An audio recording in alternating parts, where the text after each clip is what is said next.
在成都一觉睡醒，准备出发越南胡志明，机票花了801，在青岛转机，实际上直飞也只要830，便宜30块还能去青岛待一天，何乐而不为？天府这个机场还蛮大的，要坐地铁去登机口。现在都不用扫登机牌了，直接刷脸登机，随机直击直到了第1排的靠窗位置 ，nice。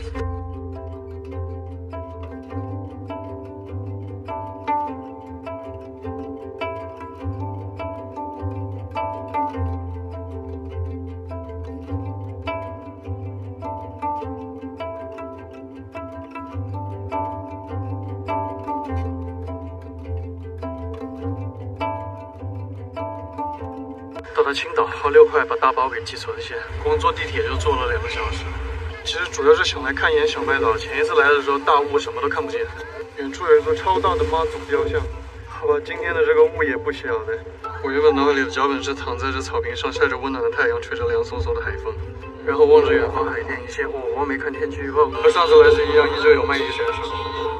现在青岛这个温度，穿个单衣对着海风吹还有点冷，虽然没得太阳晒，该躺还是躺一会儿。也算有那么1咪咪太阳。住在这些房子高层的人，每天往窗外望，不就白茫茫一片？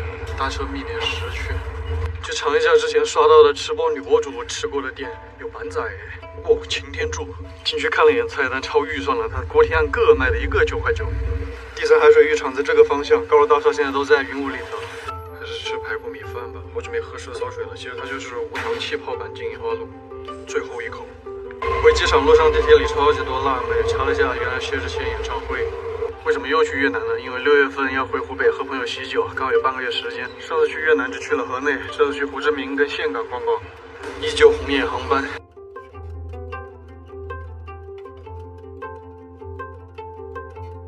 好热，过关，换个林之前等了1个小时，天哪！快凌晨3点了，就在机场过夜吧。8号行李转盘这有好几个背靠外的椅子可以睡觉。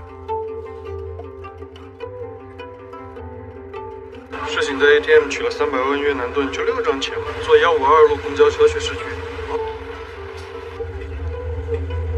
花费5000越南盾到了市区，那个售票员姐姐人还挺好的，就主动看咱们要在哪一站下车。那又是飞机嘛，电竞退役战斗机有没有搞头？